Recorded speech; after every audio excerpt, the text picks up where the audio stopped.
Good evening. I know I'm going to do that speaker thing. I know you can do better than that.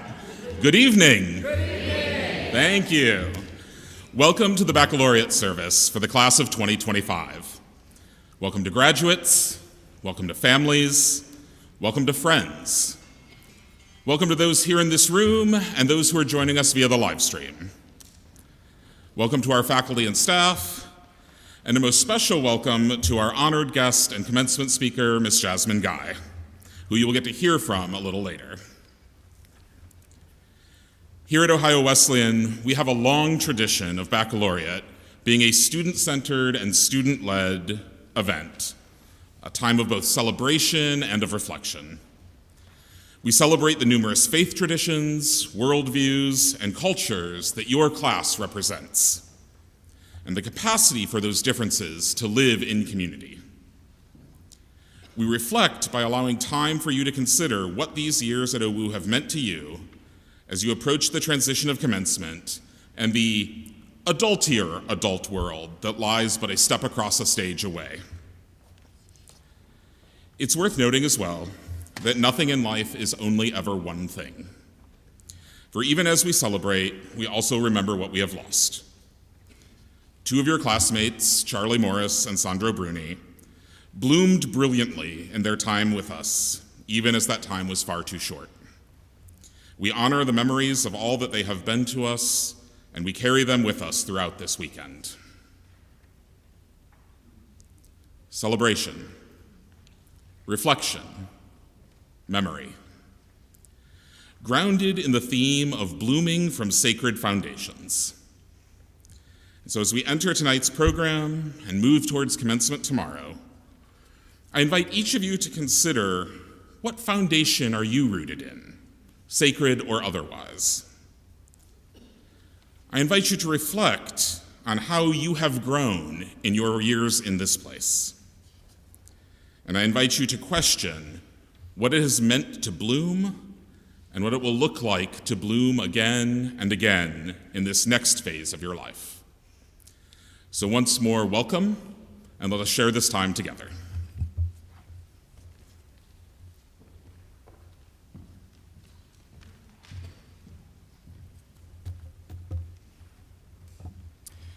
We'll begin this evening's program with the presentation of the Ohio Wesleyan University Religious Life Awards. Each of these awards honors an individual who exemplifies a faithful witness to the ethical, spiritual, and missional values of Ohio Wesleyan University, as delineated in the university's charter and statement of aims, and demonstrated in leadership both on the campus and in the community, including especially their faith community. Until his passing, Emeritus Chaplain James Leslie was the conscience of this campus for 55 years. With punishing wit and gentle grace, the prophetic voice of Chaplain Leslie was a clarion call for social justice at Ohio Wesleyan. The Chaplain James Leslie Award was established in his honor to remember the importance of leadership which promotes peace and justice. The 2025 recipient is Morgan Scott.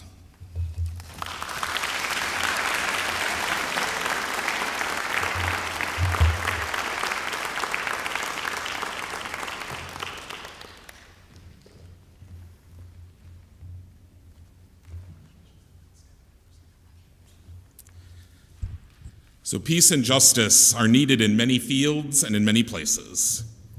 Fortunately for us and for the world, Morgan is on the case. From helping a local small business with their marketing efforts, to embracing the Common Ground Free Store, to championing St. Jude's through her sorority, Morgan has lived her interest in making the world a better place.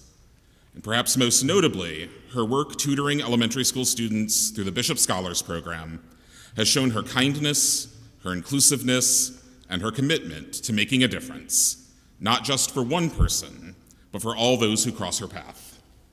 So thank you, Morgan, for all of the ways that you have added to this community through your life lived here with us, and blessings to you as your journey continues.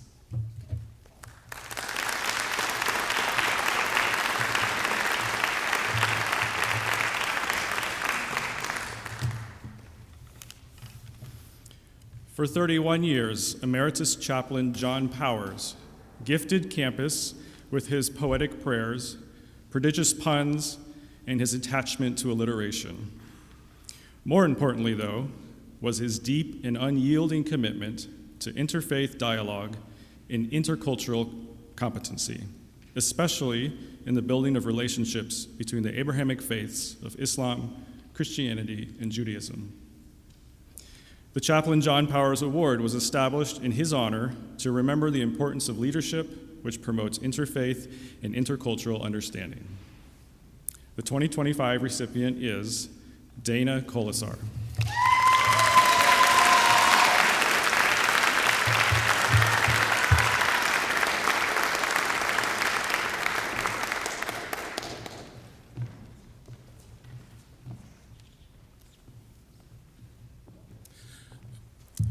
While at OWU, Dana has been an unassuming force for interfaith dialogue and understanding. In her years as a member of the Interfaith House on campus and as an attendee of the Interfaith Leadership Institute, she has supported many programs and helped lead many conversations that help connect people of different traditions and beliefs. Dana brings a deep commitment to understanding friendship as an essential component of getting to that something bigger in the universe. And let's not forget the question, do you believe in ghosts? That she has used as a non-threatening entree into getting people to talk about what they believe and what they care about most. So thank you, Dana, for all of the ways in that you have added to this interfaith community through your life lived with us, and blessings to you as your journey continues.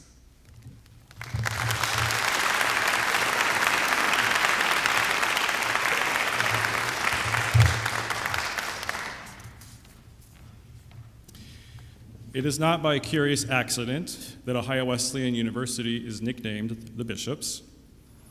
Ohio Wesleyan has produced a significant number of Methodist bishops.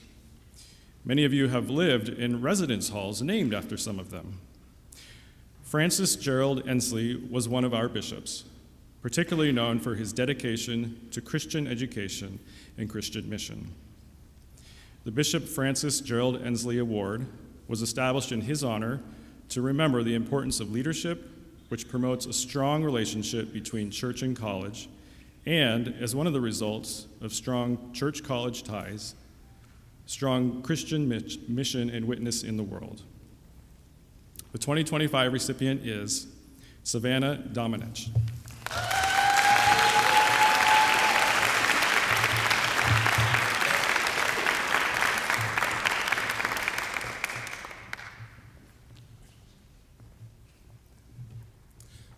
Welcoming, responsible, committed. These are the characteristics that Savannah has brought to her Christian leadership in her time at OWU. As a leader deeply invested in Cru, one of our Christian student groups on campus, Savannah has led Bible studies, planned weekly meetings, and participated in inner-city ministry work in Chicago. Throughout it all, Savannah brought her energy, her organization, and perhaps most importantly, her faith to the work of Christ in the world. Thank you, Savannah, for all of the ways that you have added to this community through your life lived here with us, and blessings to you as your journey continues.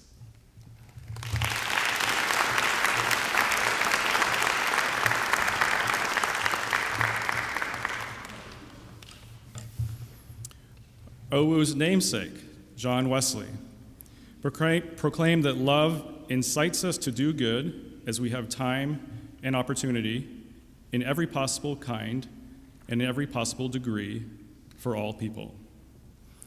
More recently, the encouragement to do good became one of the 4 pillars of the OWU Connection, focusing us once more on the long history of the role of service in the educational experience at OWU.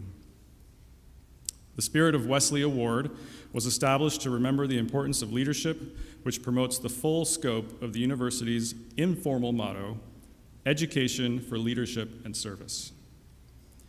The 2025 recipient is Jacob Sanders.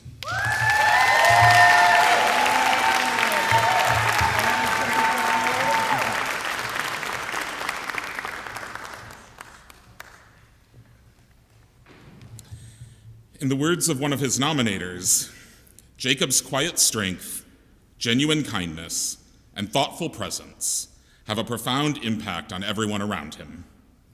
His leadership is on display when he's helping set up an event, staying late to clean up, or saying hello as he is speed walking to class. Jacob has consistently shown that his authentic approach to being true to himself and elevating others without seeking recognition creates ripples far beyond his immediate circle. Another nominator tells us that in the classroom, he engenders community and changes the culture of the space for the better. Jacob's life reminds us that for those who seek to do good, sometimes the most powerful voices for change are those who speak through their actions rather than their words. So thank you, Jacob, for all of the ways that you have added this community through your life lived here with us, and blessings to you as your journey continues.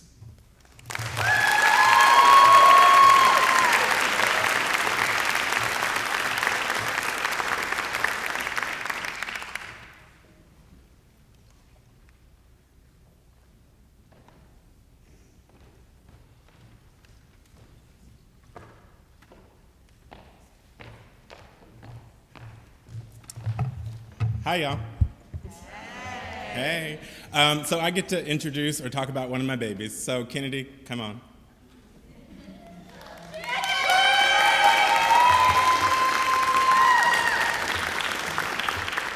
So again, I have formal words that I will share, but Kennedy is one of those who I met year one for her. And I have had the pleasure of knowing all 4 years. And so I will say to her family, thanks for birthing her and sharing her with us, because it has been a joy. So my official words. It is my profound honor to present this year's Guy Service Award to a truly exceptional individual, Kennedy Watkins. Kennedy embodies the spirit of innovation, leadership, and community service that defines the very essence of this prestigious recognition. As a graduating senior here at Ohio Wesleyan, Kennedy majored in computer science with a minor in French. Kennedy has consistently demonstrated an extraordinary ability to bridge diverse disciplines while making meaningful contributions to both campus and community. As a Latham Scholar and as a Webb Fellow in the Walter Mitty Center, Kennedy transformed her entrepreneurial vision into reality by launching Gilded Teas, her very own organic loose-leaf tea company. Her handcrafted blends included a vibrant hibiscus and berry and a soothing lavender with butterfly pea, which have delighted our OWU community for 3 consecutive years at the Connection Conference. Kennedy has also been a consistent vendor at the Black Wall Street event, where her teas have gained popularity and recognition while honoring the spirit of Black entrepreneurship and economic empowerment. Kennedy's business represents more than commercial success. It exemplifies her commitment to sustainability, creativity, and cultural appreciation. Kennedy's journey reflects remarkable determination. As a Gold Award Girl Scout, she has developed educational resources inspired by her time in Barbados, and she's created lesson plans, which she generously shared with teachers. Her commitment to youth development extends to her dedication with her work with an all-Black Girl Scout troop in Columbus, Ohio, where she has taught chess and served as an inspiring guide to young girls to follow. Through this meaningful mentorship, Kennedy has created pathways for these young scouts to develop strategic thinking while building their confidence and sense of possibility. What truly sets Kennedy apart, however, is her ability to build bridges across different communities and inspire others through her authentic leadership. She actively seeks mentorship while continuously mentoring herself, creating a powerful cycle of knowledge sharing and empowerment. The Guy Service Award celebrates individuals who advance intercultural understanding and global citizenship. Through her entrepreneurship, her academic excellence, and her community engagement, Kennedy Watkins has already begun leaving an indelible mark on our world. Please join me in congratulating Kennedy Watkins, whose remarkable achievements and generous spirit make her exceptionally deserving of this award.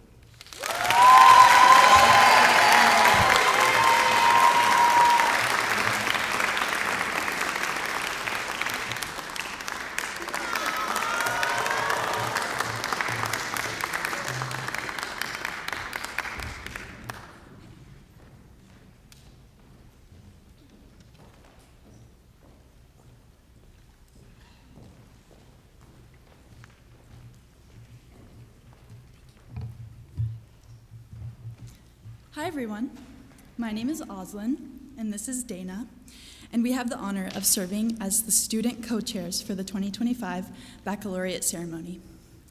Baccalaureate is a student-led service designed to allow seniors to reflect on their spiritual journey here at OWU through an interfaith celebration.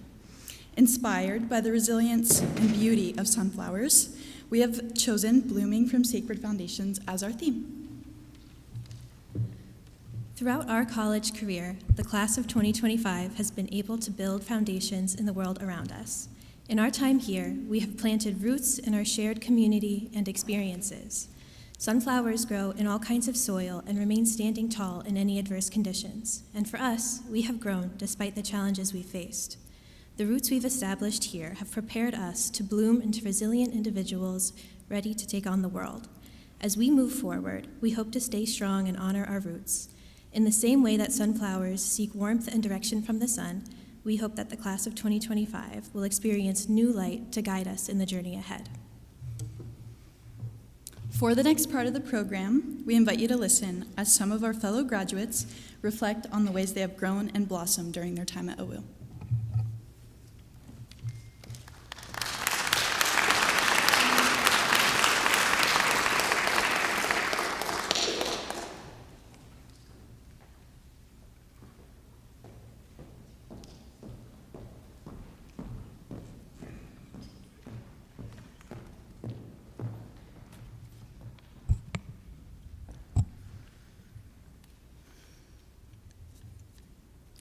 The vast majority of my time here at Ohio Wesleyan, I was a commuter, and I didn't live on campus. If you ever found me on campus, I can almost guarantee I was in one of three places. I was either in Phillips 210, where I practically lived as an education major, Kreider Lounge on the second floor of Hamwell, or on Will, our associate chaplain's office floor. Although these three places were where the majority of my time was spent, and countless lessons were learned, they are not the setting that comes to mind when I reflect on my faith journey here at OWU. Although it might seem odd to some, my time in college was defined most radically by the time I spent in the desert.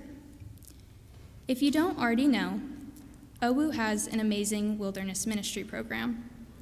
One of the best parts of this program are wilderness treks. These trips take a small group of students away from campus and utilize outdoor experiences like backpacking, hiking, and rock climbing as the context for nurturing their relationships with God, others, themselves, and creation. Over the past 4 years, I have been blessed enough to participate in 7 fall and spring break wilderness treks, and they have truly changed my life and my faith. Every spring break for the past 4 years, I have gotten on a plane with a group of other students and flown to a desert. This past March, I was able to be a student leader on our spring break wilderness trek to Utah. Our theme for this trip was Gardens in the Desert.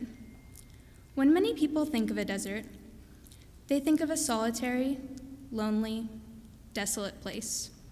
Sometimes deserts are like that.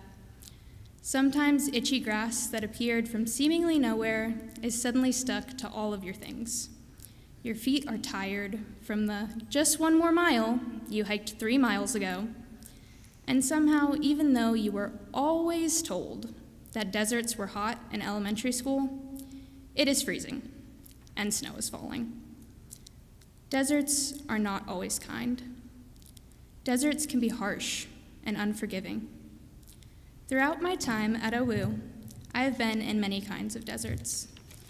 Physical ones from wilderness treks, but also spiritual and metaphorical ones.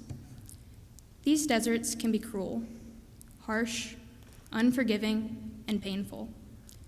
However, I believe God uses deserts. Nothing is beyond his reach, and if I have learned anything over the past 4 years, it's that there is nowhere I could run to that God wouldn't come chasing after me. No matter how far I stray, how far I run, or how well I think I can hide, God will always come running after me and call me back to him. My freshman year as a whole was a desert of its own kind. I didn't think Ohio Wesleyan was the place for me, and I had decided to transfer to a new school. I had made the decision to leave and done everything except submit the final paperwork to make it official. Then I went on my first wilderness trek.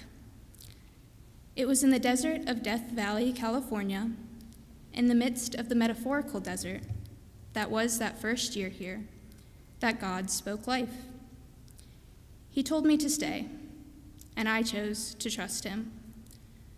God showed me over the next 3 years that trusting him was the best decision I could have ever made, for my life, for my future, and for my faith. I started to become more active in my faith, attending Bible study, book club, and our outdoor ministry team meetings.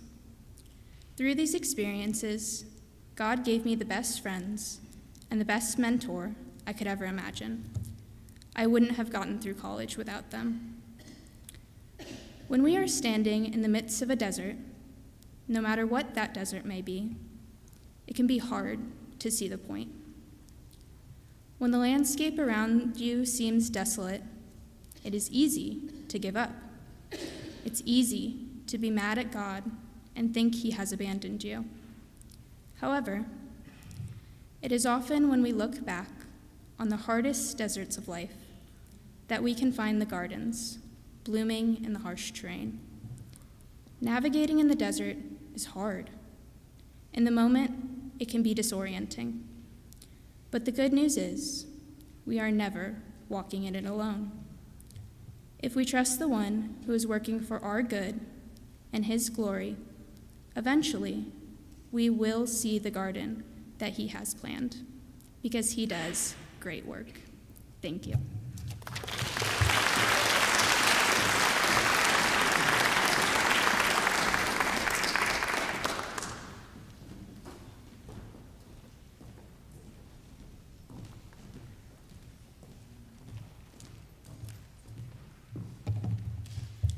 Hi, everyone. When I first started college, the idea of spirituality was the furthest thing from my mind. I was so scared of moving to a new place, starting new classes, and meeting new people. But over time, I made friends. Together, we've watched shooting stars, giggled over books, researched family trees, and stayed up super late binge-watching Wife Swap on TLC. In these small moments, I felt such a strong connection to something bigger than myself. I could never quite find that sense of community anywhere else growing up, but here, I found so much love and support. They've encouraged me to challenge myself, to grow, and to have faith in the world around me, and for that, I will be forever thankful. I'd like to read this poem by Freya Manfred called Old Friends. It reminds me of how important friendship is, and reflects how grateful I am for the people who have supported me in my college journey and how I plan to carry them with me on the path ahead. Old friends are a steady spring rain, or a late summer sunshine edging into fall, or frosted leaves along a snowy path, a voice for all seasons saying, I know you. The older I grow, the more I fear I'll lose my old friends, as if too many years have scrolled by since the day we sprang forth seeking each other. Old friend, I knew you before we met. I saw you at the window of my soul. I heard you in the steady millstone of my heart, grinding grain for our daily bread. You are sedimentary, rock solid, cousin earth, where I stand firmly, astonished by your grace and truth, and gratitude comes to me and says, tell me anything and I will listen. Ask me anything and I will answer you. Thank you.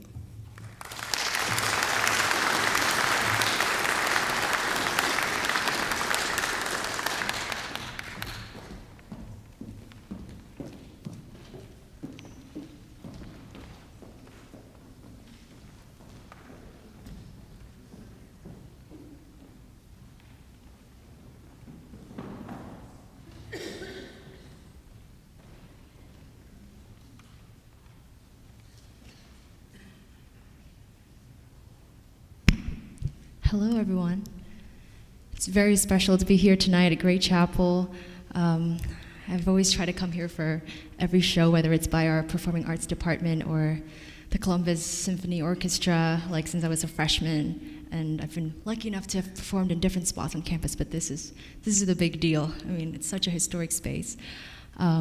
But before I share my piece of music with you, I wanted to acknowledge that I have two special people here with me. I have my parents. Can you wave? Hey, yay!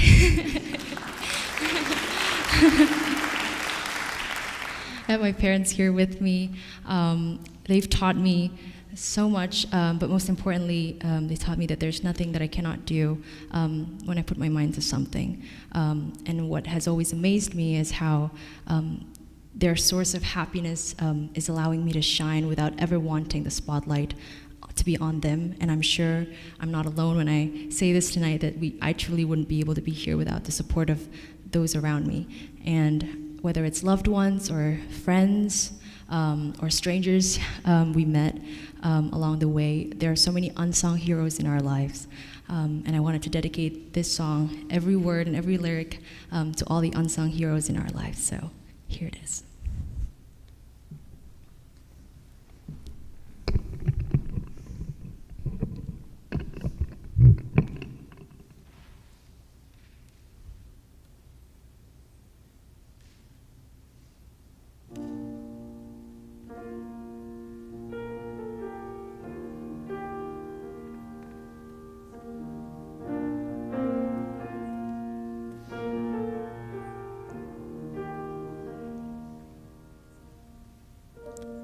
Must have been cold there in my shadows, to never have sunlight on your face.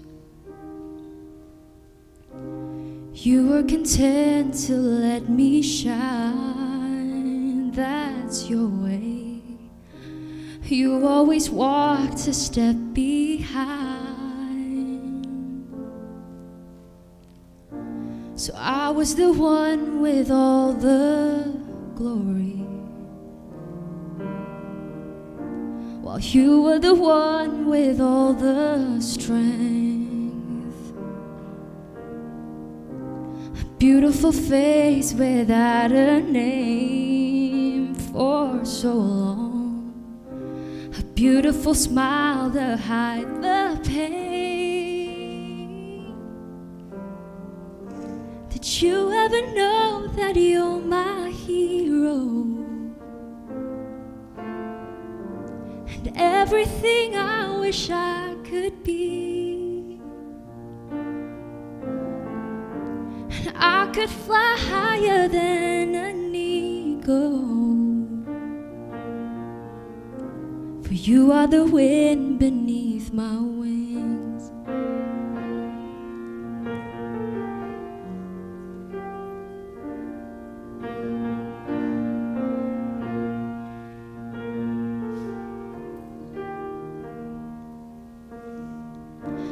Might have appeared to go unnoticed, but I have it all here in my heart. I want you to know I know the truth. I would be nothing without you. Did you ever know that you're my hero? You're everything I wish I could be. I could fly higher than an eagle, for you are the wind beneath my wings. Did I ever tell you you're my hero? You're everything I wish I could be. I could fly higher than an eagle,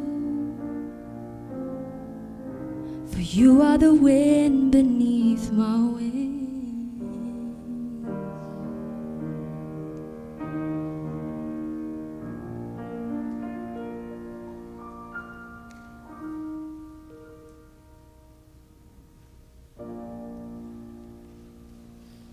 Thank you.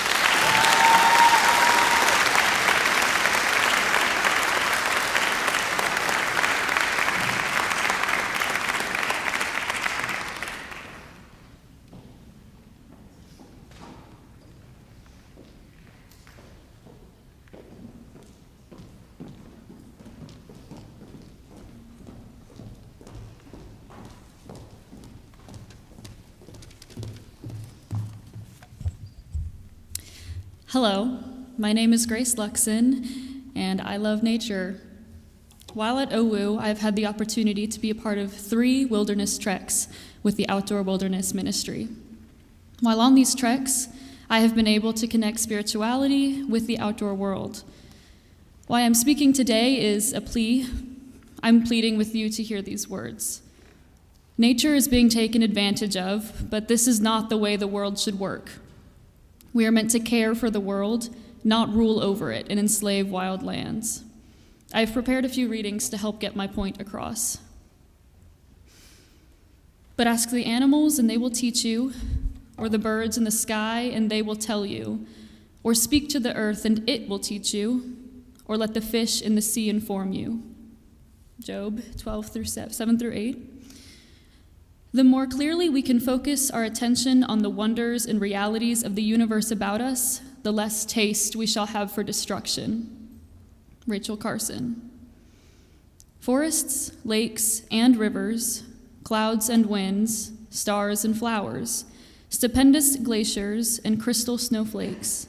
Every form of inanimate or inanimate existence leaves its impress upon the soul of man. Orison Swett Martin. Thank you for your time.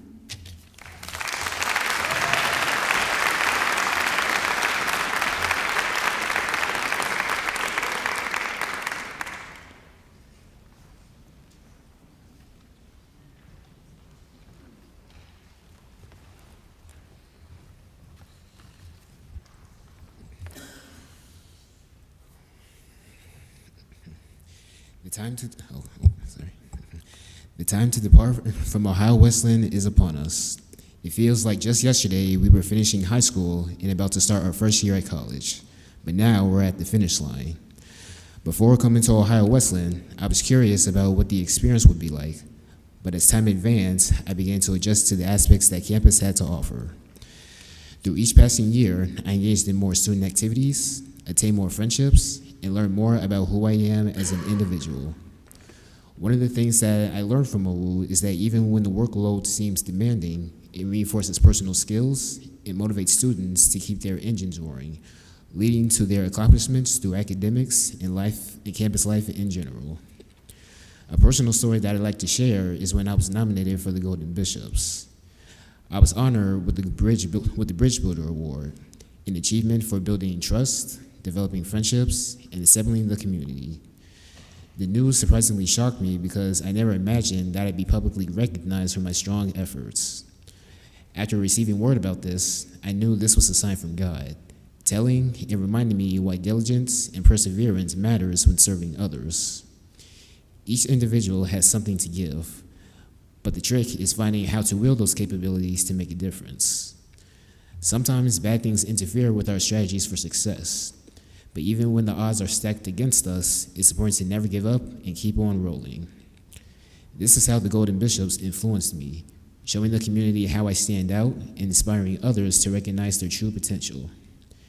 Graduation is a great time to commemorate the achievements of the students' hard work. However, it does stimulate students to want to turn back time and start all over again. God made a plan when He sent us to college, and He has a plan when we advance towards the future. We can be introduced to 1,000 teachers, but God will remain to be the greatest among the rest because He signals us how to live our best lives regardless of our life stages. Leaving behind what we've contributed or created to campus is hard, but no matter where we go, the memories will always survive. As long as we believe that we're destined to perform great accomplishments and maintain a brave attitude, God will provide the necessary tools we need to prevail. Let's bring the thunder and put our best foot forward. Thank you.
One of the things I am most grateful to have had the opportunity to experience here at Ohio Wesleyan was the fall and spring break wilderness treks. My first trek my junior year was a backpacking trip in the Dolly Sods Wilderness of West Virginia, and it was a turning point for my spirituality. On that trip, we explored the idea of attentiveness, and I want to share with you a reading about that from that first trip. In the wilderness, there is never the sense of having to move, never the feeling of boredom if nothing dramatic happens. Time moves slowly, as it should, for it is a part of a beauty that cannot be hurried if it is to be understood. Without this easy flowing, life can become empty and hectic. We cannot all live in the wilderness, but we can remember the background which shaped the sense of this eternal rhythm. Remember that days, no matter how frenzied their pace, can be calm and unhurried. Though conscious of the roar around us, we can find peace. Before experiencing God the way I did on that first wilderness trek, I often felt tired, overwhelmed, and spread thin. I was never able to be in the moment, but always thinking about the next thing I had to do, feeling lost and without purpose, just trying to keep up. Being out in nature showed me a different pace of life, a slower, quieter one. On the trip, we camped, we hiked, and we cooked together, but we also had time for reflection and discussion. We had space that was intentionally set aside to be by ourselves with God, without an agenda, not needing to be productive. This was a rhythm where I didn't always have to be moving or achieving something. There's a deep spiritual value to slowing down, stepping away from the noise of the world, and returning to the natural pace of creation. In the stillness, you become more present and more attentive. This allows you to have more of yourself to offer to God, to others, and to the moment in front of you. I realize that not everyone can or wants to go on a backpacking trip, and as our reading said, we can't all just live in the wilderness forever, but we can all learn from it. I encourage you to carry this rhythm into the chaos that life brings, and remember that life is intended to be peaceful, meaningful, and full of purpose. I hope that we can all experience spiritual growth by learning to be present and attentive.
Jasmine Guy continues to enjoy a diverse career in the arts, which is currently being celebrated with her receipt of the 2024 Emmy Award as an Outstanding Actress in a short-form comedy or drama series for her portrayal of Barbara Baldwin in Chronicles of Jessica Wu. Well known for her iconic role of Whitley Gilbert on the 1990s hit television series A Different World, Jasmine can also currently be seen in Harlem, the comedy series from Tracy Oliver for Amazon Prime. In 2023, she completed filming Not Just Another Church Movie and the sequel to A Wesley Family Christmas, a holiday-themed featured film which aired on BET in December. Throughout 2024, she's appeared with her A Different World castmates at HBCUs throughout the country to promote and recognize the contributions of those institutions. From iconic TV roles to Broadway stage performances and meaningful directorial projects, she has built a dynamic and enduring presence in the arts. Whether on screen or on stage, she is bringing depth and versatility and a passion for storytelling to everything she does. Guy is also an author of the book Evolution of a Revolutionary, about a life and times of Afeni Shakur, a Black activist and woman and mother of slang rapper Tupac Shakur. And she is a consulting producer of the upcoming film about Shakur's life. As a vocalist, Jasmine has enjoyed performing on Broadway stages and musicals and has toured the country in a one-woman show, Raising Cane. With Avery Sharp Trio, Raising Cane explores the literature, music, and political climate of the Harlem Renaissance, which was the rich decade between World War I and the Great Depression. We here at OWU are especially proud to celebrate her, not only for her incredible career, but also for the recipient of an honorary Doctor of Fine Arts degree here at Ohio Wesleyan University. As she joins our alumni community, we recognize her as a visionary leader in the arts and an enduring inspiration.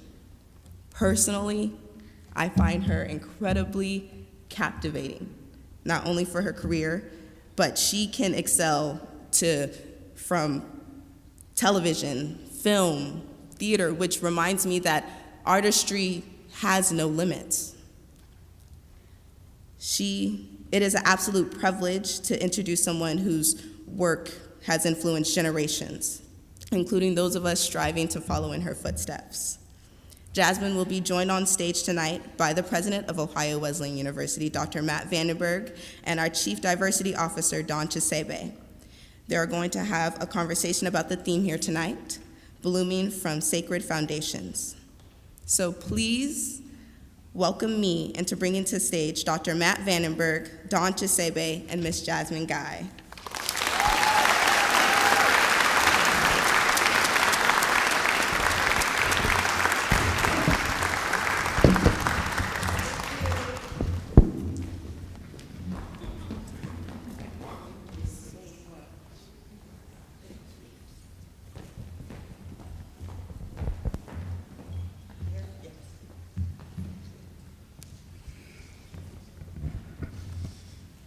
All right, well, Jasmine Guy, welcome to the campus of Ohio Wesleyan University.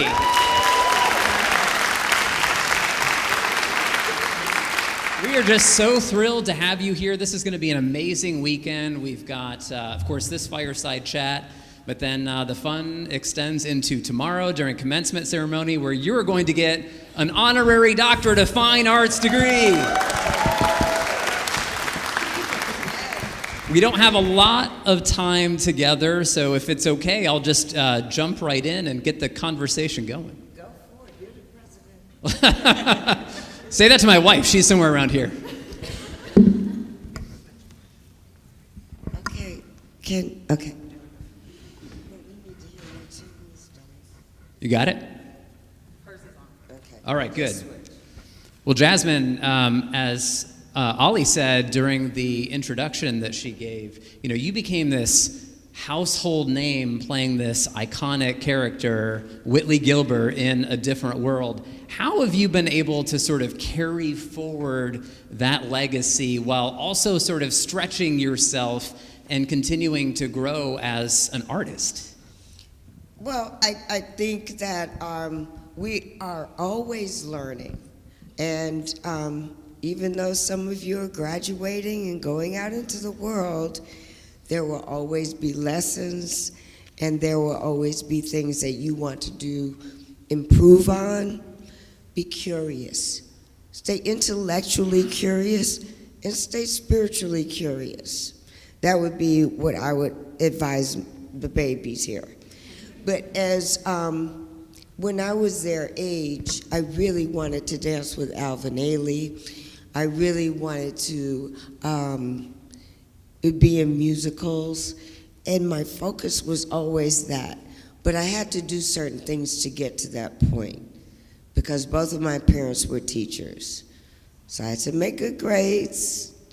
I had to make sure that my academics were up for me to be able to do the extracurricular activities that I wanted to do. I'm just very fortunate that my calling matched with my ability.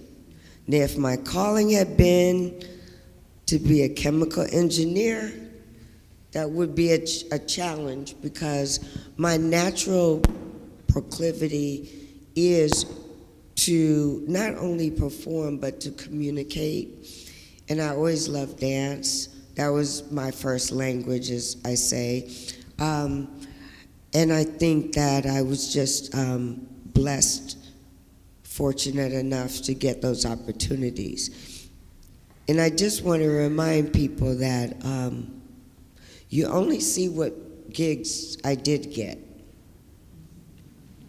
Okay, just want to say that. There were some other jobs in between that I didn't get. But of course, we're only going to see and the thing is to sustain yourself in between the gigs you don't get. It's easy to be energized and happy when you're engaged and purposeful. But what happens when you don't get that job, and when you have maybe weeks or months in between a job? You still have to sustain your art, your beauty, your friendships, your relationships. I don't know what you asked me, but... It's okay, I don't know what I asked either, but the response was great. So how do you deal with the setbacks? Because life is full of disappointments. As you said so profoundly, we only see the net result of successes. But when you do encounter those sort of setbacks, how do you deal with them? How do you push forward? How do you keep striving? Well, some have equal degrees of devastation, and just like a relationship, I'm disappointed, I'm brokenhearted. Oh, this is gonna take me a minute to get back on my feet. There are different degrees of it, but I've learned over time. Of course, I went through the self-critical, I don't think that will ever go away. I'm always going to self-direct or criticize myself in a constructive way. I don't mean beat myself down. I mean, I wasn't connected. I didn't get those lines right. There's going to be that, because after a certain point, as these young people will learn, you may or may not get notes. You may not get, red marks on your paper. There'll be a time when you're going to have to do that for yourself when you grow up. And it's not necessarily the director or the choreographer's job, in my case, to make you better. It may be you're supposed to, everyone's not always feeding you. As a dancer, we like notes. As an actor, I found that they don't like notes that much. I don't know why, but I'm like, okay, are you sure that was all right? I would like a little feedback, It's odd not to. When you get notes, your teacher sees you. Your people see you. If they take the time to make a correction, take the correction, think about it. Yeah, I don't really, well, y'all are the teachers, but young people getting all upset because somebody gave you a note is just crazy to me. It's the inverse. Would you rather be seen or ignored? Would you rather somebody let you go by? It's like my girlfriend says, oatmeal.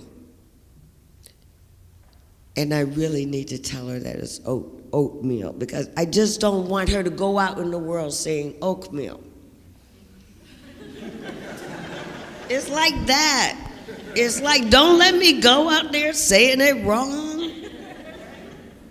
And if that's not your name, tell me how to pronounce your name.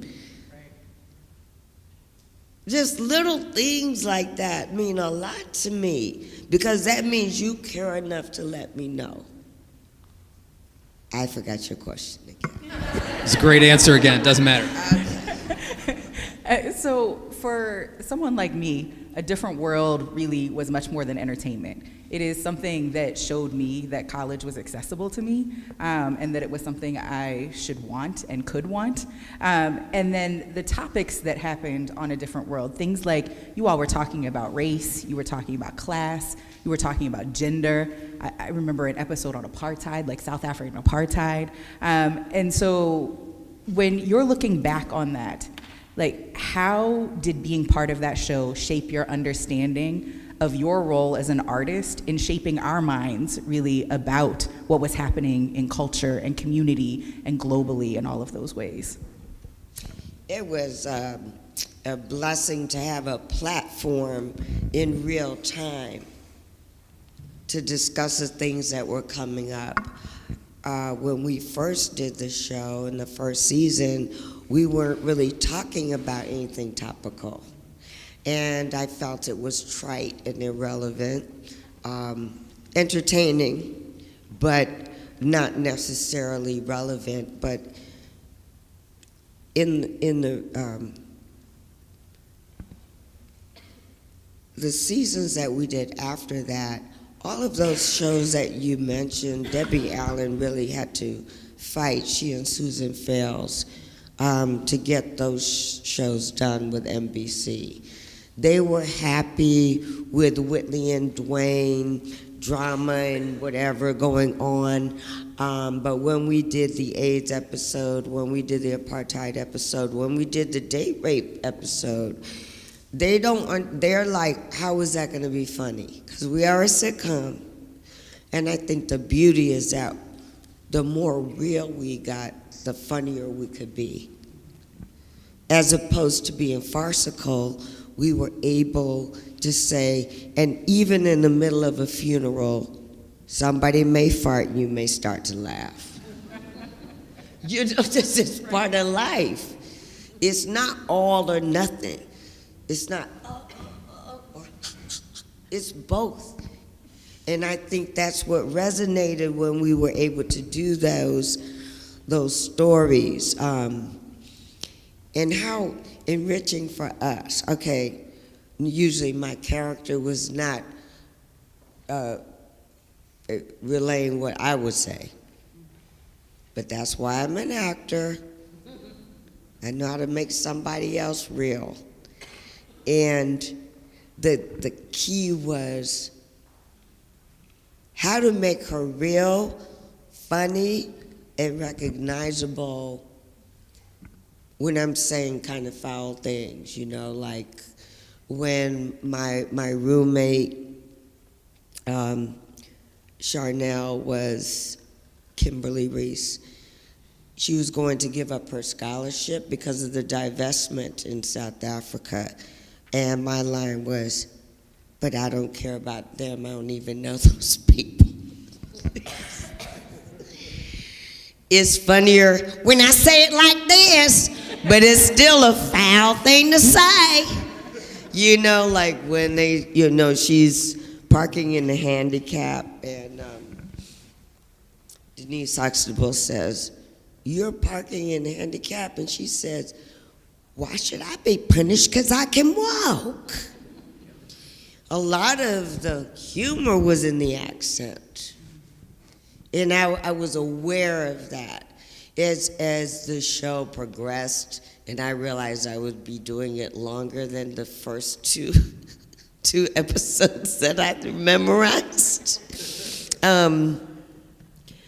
I said, you have to find, even with this accent and her, you know, it was an over-the-top character, a lot of fun to play. I guarantee it. On Halloween, not in real life, but if you ever want to play Whitley, she's a lot of fun. But how to make her believable, how to give her depth, And a lot of that came because of the ensemble of the cast. I knew if I were the only one, like if I had been the only black person on a white show playing that character, that would have been difficult. But having that many different kinds of black people on the show, I knew there would be a balance. Somebody's going to say the right thing, you know, and challenge her in a way where she may come around, but we didn't have that kind of opportunity back then. I was either one of, I just want to say that I'm glad we had different kinds of black people to play and not just one. And you have to like hold up the whole race with this one character.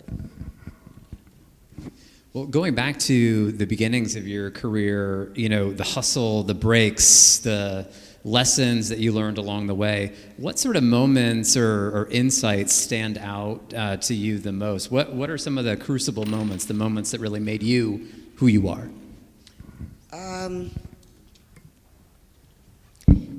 Auditioning and starting over is a constant. I'm just getting calls now because something is always changing, or it's not. See, I thought the world was going to be like the movie Fame. And that movie had all of the ups and downs of life, but there was hope. And as long as you're good, you're gonna get the part or get on stage or get the opportunity. And I guess we learn in life that not always, but it's enough. I've had enough in my life to sustain me, and I always want to get better. I think that with the young people now having gone through COVID, see, I didn't have that kind of 2-year break in the middle of my 19th or 20th year, you know? So the momentum continued, and as you go out into the world, you meet people, like-minded people, and you don't feel like such an oddball or a weirdo the more you go out and share. I'm not saying that any of y'all feel like that, but I have felt like that. I have felt like I'll just keep these feelings to myself. But when you're around like-minded people and you can share, you can explore, it's like water on the seed. You can grow. It's okay to be yourself. But I understand the self-consciousness of it, of knowing you're talented, knowing you're bright, knowing you think outside the box. You know, it could be ostracizing. And I feel like the more I worked, the more I found my family in all the shows that I've done and the companies that I've been in. So many of our students, right, who are here tonight are graduating and getting ready to move on to their careers. And one of the things that I think is really valued in the US and globally is this idea of work, right, and constant work.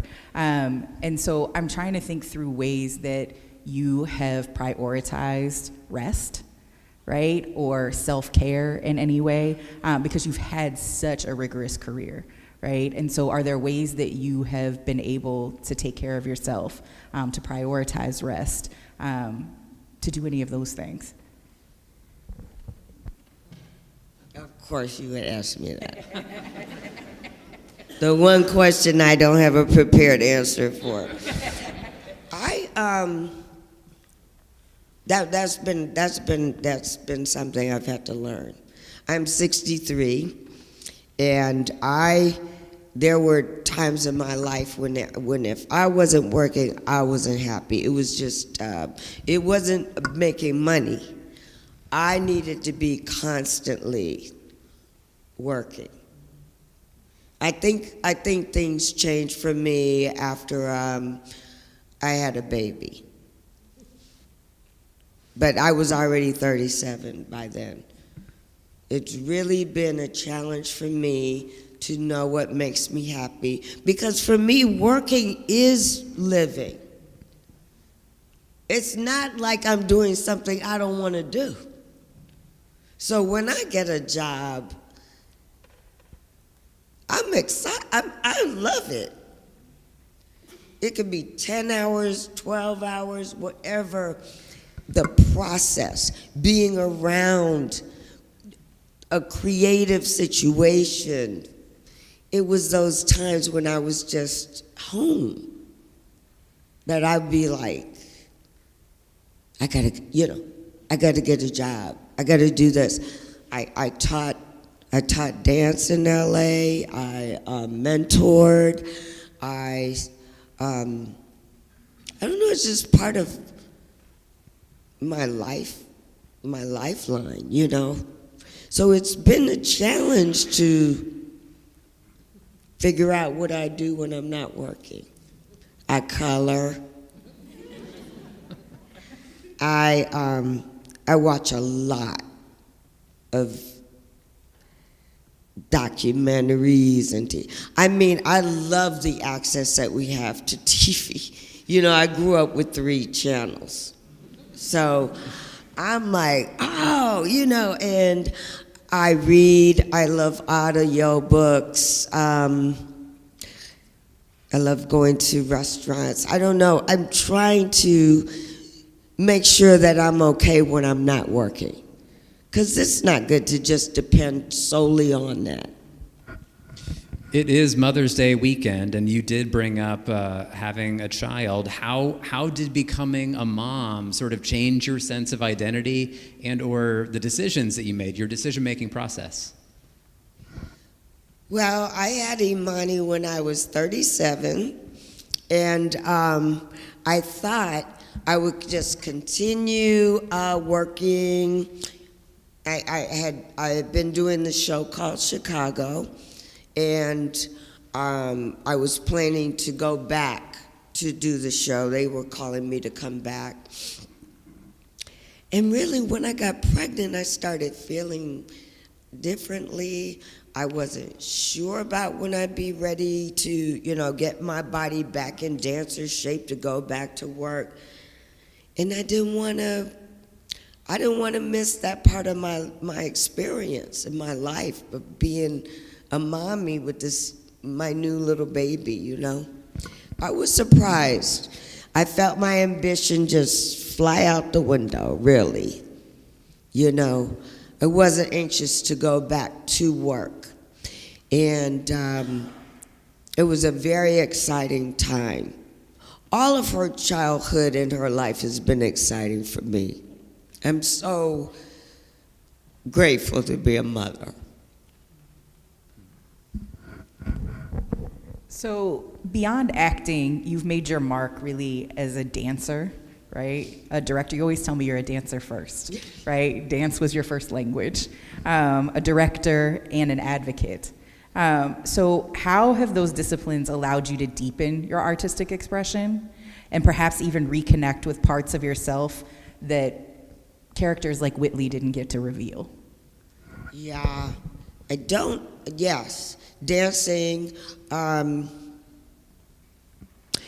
because I did it all my life, and it was my first language, and also it takes a certain level of physicality, of course, like an athlete, and the spiritual connection was very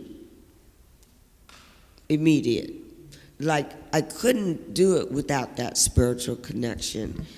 And with acting, I haven't gotten the roles that really made me feel like that. I have to make myself deepen a lot of the characters that I play. A lot of characters that I played as a young woman were, you know, to me, in my opinion, not challenging and not, you know, you're the pretty girl on somebody's arm. If you can memorize your line, anybody could do that. And I don't have anything to do with the way I look, you know? So as a young actress, I wasn't very fulfilled. When I got A Different World, my challenge was to make her believable. I knew I could make her funny, but I didn't want to be a cartoon. I knew certain things that I said a certain way would make people laugh. It's like dynamite. We all waited for JJ to say that. But what else? Can we do that and make people feel her, believe her, and the other characters on the show? Can we do both? And that was what was exciting for me about A Different World. And other roles that I've played, theater is different, okay, than film. Like when I'm on stage in a cast, and we have been rehearsing for 6 weeks, and then we get in front of an audience, we know if we connect or not. I really don't know. When I leave the set, I'm like, I don't know. I don't know what take they're gonna use. I don't know if I delivered. I guess if I don't deliver, they'll make me do it again. It's not that immediate connection, communication. So I've had to learn to appreciate acting, and if somebody doesn't ask more of me, that doesn't mean that more isn't there. So sometimes I have to ask, I have to do it for myself. How can I change that? How can I make that better? Did I, did that work? So I can feel it. On the theme of digging a little bit further, I mean, you've had this wildly successful career. Having accomplished all you have, at this point, what does growth look like for you? What does fulfillment look like for you? What's left? Well, oh yeah, okay. So, I said I was 63, but when I turned 60, I was like, I didn't think this far. I didn't think this far. I was like, I really was very goal-driven by 25, by 30, by, these increments of time. But I do have dreams for my 60s. I'm writing a book with my daughter. She's a really good writer. No, for real, not just because I'm her mother. Okay, all right. And I'm working on 3 projects that I have not finished, that I've just left dangling. I didn't know how to get it from play version to a reading. And my father always is like, well, just finish it. Just finish writing it. So those 3 projects. I also want I want to see my people more. Because after COVID, and a lot of us, my friends are like 60 and up, we don't have like extra spending money like we used to, but I want to make a point to see them in person. Because I feel like communication is lacking in my life. We used to write letters, we used to talk on the phone. Now everything's abbreviated so that's what I'm doing. Write a book, finish my projects, and see my friends. And hang out with Dawn. Okay. Everyone's favorite pastime. Tomorrow, you're going to have an opportunity to be able to give the entire graduating class some advice, but here you've got some seniors in an intimate conversation. What advice do you have for them here in this intimate setting? Well, it would be the same because I remember being your age, and I remember how I used to feel. I was very self-critical. I used to cry at my birthday because I would feel, oh my God, I'm going to be 19 and I haven't done. Yeah, I really believed it, you know. And a lot of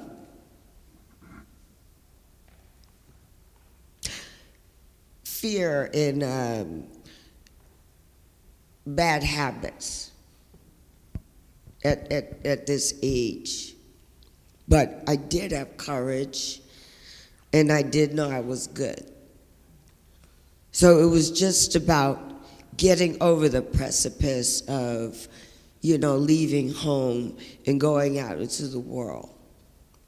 And like I said before, hang on to the parts where you don't feel good, you don't feel supported. When you're not getting the jobs that you want, or when your boyfriend has left you, or your girl has left you, or whatever.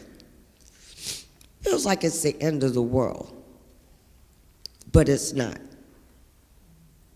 There is a period of time when it will shift.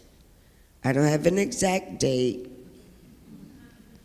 but I wish I had known that because it felt like it would be like this forever. But it won't. So you have to hold on to the good things, but also know that even through the bad times, hang in there. There are people or somebody, maybe one person, that you may need to call. And also, remember when you call people, sometimes it may be because they need to talk to you. Because I have this thing about, I don't want to call somebody because I don't have a good report, or like I don't have any good stories, or I don't want to bring anybody down, but maybe that person wants to tell you something.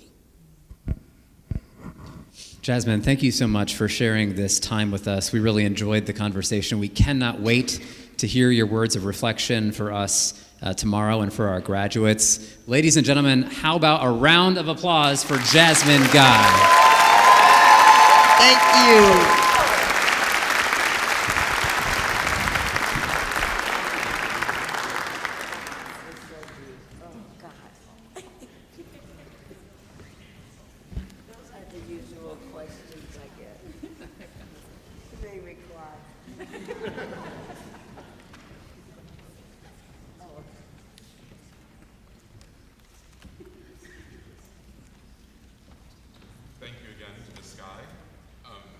This time, if the graduates would like to come up to the stage, bring your bulletins with you. We're going to be singing the alma mater, and the words are printed in there. And if we could have the whole audience stand, please.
So I have two quick announcements before we end our program tonight. The first one is that everyone is invited to head over to Selby Stadium, right over here, at 9 o'clock to look at the stars and planets with telescopes set up by our very own Perkins Observatory. Don Stevens, the director of the observatory, and members of the Columbus Astronomical Society will be at the stadium from 9 to 11 to show you what's visible in the skies tonight. The event is free and open to everyone, and I would definitely encourage you, if you have time, to drop by and take a look at some of the wonders beyond our world. And secondly, graduates, as you depart today, please feel free to take one of the sunflowers out from the arrangements if you would like to take one with you. And so now, as we come to the end of our baccalaureate service, as always for this program, I find myself filled with gratitude for the folks that have spoken tonight and so many others. And so as we close for this evening and you prepare for commencement tomorrow, I invite you to receive this benediction. As you look to the foundations from which you have grown, may you find wisdom that you may know who you have been, who you have become, and who you yet may be. And as you stretch and grow towards the unknown horizon, may you find joy in the moment where you are and in the people you call home.